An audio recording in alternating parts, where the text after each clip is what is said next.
that you can actually get up close and have a personal contact with someone for an extended period of time. They're good enough that you can brief the President of the United States in the Oval Office wearing a mask. And he isn't sure if it's you or if it's someone else. Those masks were the beginning of a whole new, radically change your appearance. And we started using them and found them to be valuable to our operations.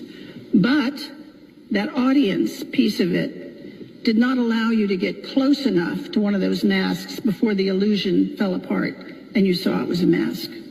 So we went back to our disguise labs out at Langley and we invented a whole new genre of masks. Masks that are so good, that are so realistic, still affects people, makeup people. Tony was chief of disguise 10 years before I was chief of disguise. And so he passed on some of his expertise to me. But he had a particular interest in the magic industry out in LA. Not so much the magicians on the stage, but the people that were working behind the scenes to make that magic happen. So we went to LA and we posed some questions to them. They said, what you are calling an operation, we call a performance. That's what we do. We put on performances.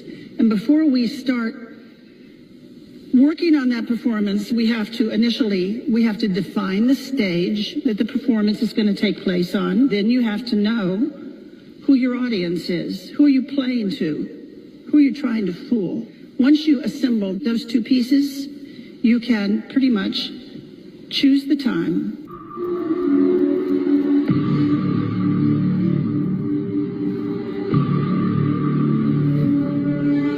Now, in particular, and regarding this photograph, it is a Getty's image photograph. If you go to the link, you can see the photographer, all those kinds of details, who took it. So what is the anomaly with this particular photograph?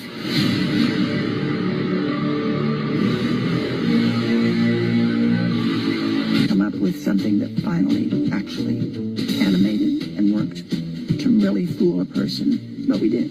They learned the art. We actually brought Hollywood back into our labs at one point to look at what we had done, and they were stunned.